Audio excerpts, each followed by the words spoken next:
àwọn àgbààgbà gbogbo ohun gbogbo agbára.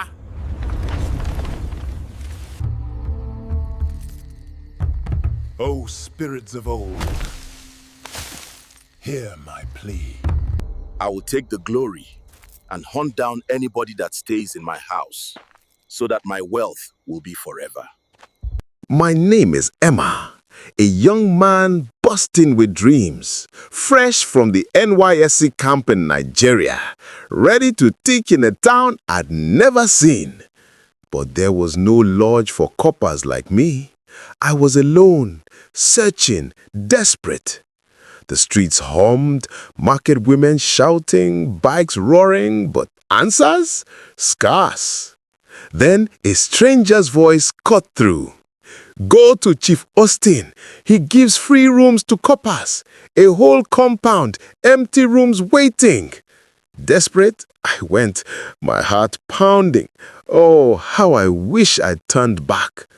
The moment I stepped into that compound, my stomach twisted. The air, it was too still, like the world held its breath. The building, old, crumbling, a face me, I face you, with narrow doors glaring down a cracked corridor. Walls peeled like rotting flesh, floors cracked like veins. But that tree, in the center, a tall, dry tree, its twisted branches clawing at the sky like arms hungry to grab me. What kind of tree is this? I said, my voice barely mine. A tenant passed, no greeting, no words, to silence. Silence that screamed something was wrong. Then he came, Chief Austin, big belly, gold ring shining, dressed in fine embroidered cloth.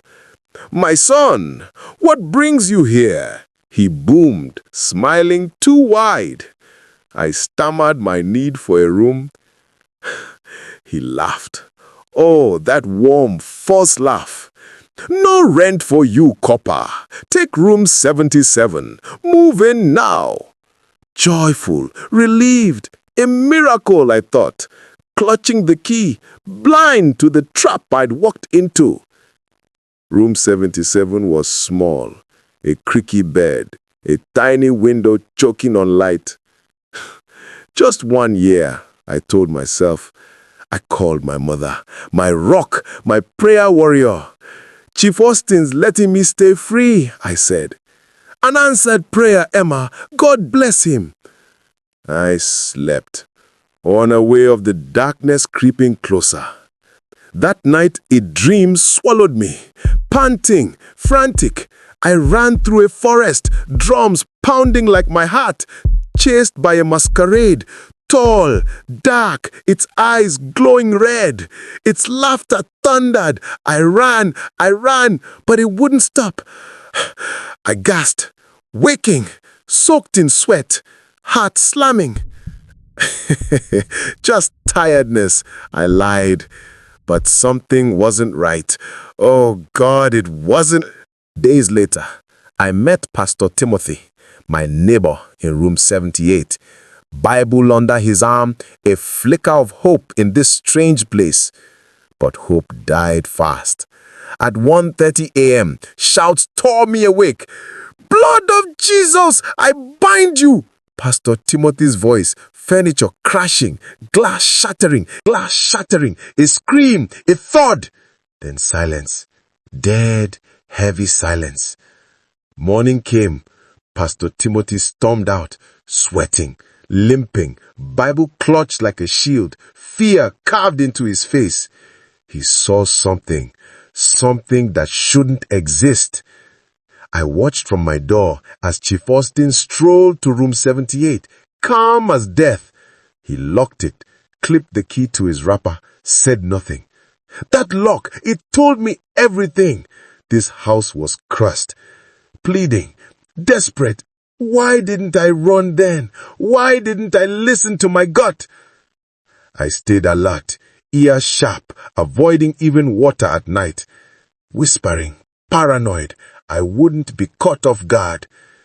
One evening, my lesson notes spread out, the world went quiet. No birds, no wind, just nothing. The lights flickered once, twice, then died. A hum, a clink of metal outside. Frantic, curious, I crept to the window, parted the curtain, and, screaming, my blood froze. There, under moonlight, Chief Austin danced, barefoot, bare-chested, red wrapper flowing, keys glimmering like stars. He circled that tree, its branches alive, reaching. You, deity, his name is Timothy, his wealth, his fortune, mine now. Screaming, the tree shook, branches writhing, whispering like voices from hell. Gasping, disbelieving. Then, oh God, Chief stepped back, smiling, and changed. Screaming louder, his body shrunk, skin turned to black fur. He became a cat, eyes glowing like fire. Crying, voice breaking, I stumbled back, choking on my breath, sobbing. Was I mad? Was this real? Screaming. Then a meow inside my room. Hysterical. The cat was there, staring, claws out, fangs bared. Screaming, pleading. It leapt at me, tearing, ripping.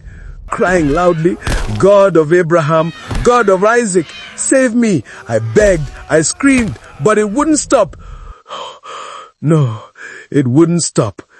Everything went black.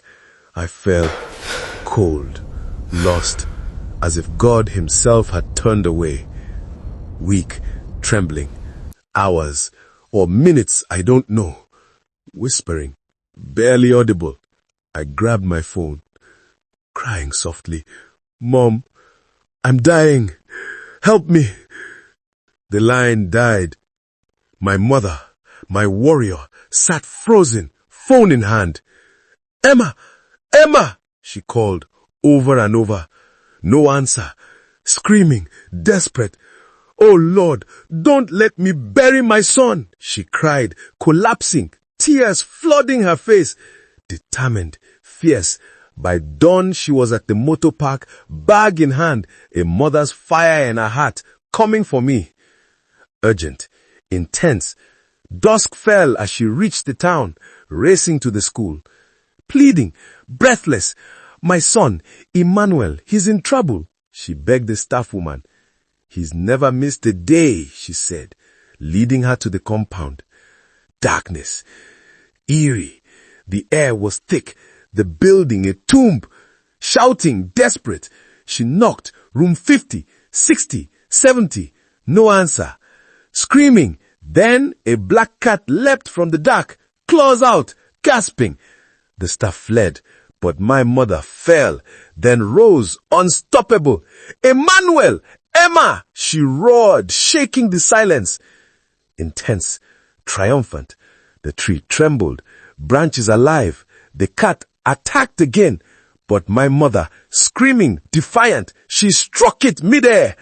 Gasping, it twisted, became Chief Austin, writhing in his red wrapper. Emma! She screamed again, hopeful, desperate. A faint bang from room 77. Crying, relieved, she forced the door, found me, barely alive, my breath fading. She gathered my things, lifted me, her strength, my salvation. Chief was gone, vanished, but she didn't care. Triumphant, she dragged me out, past that cursed tree, onto a night bus, away forever. Grateful, months later, I lived, thanks to her love. The town whispered of that compound, of dark spirits. They found Chief Austin dead, seated by that tree, his face a grinning skull. Warning, before you rent a house, do you know your landlord?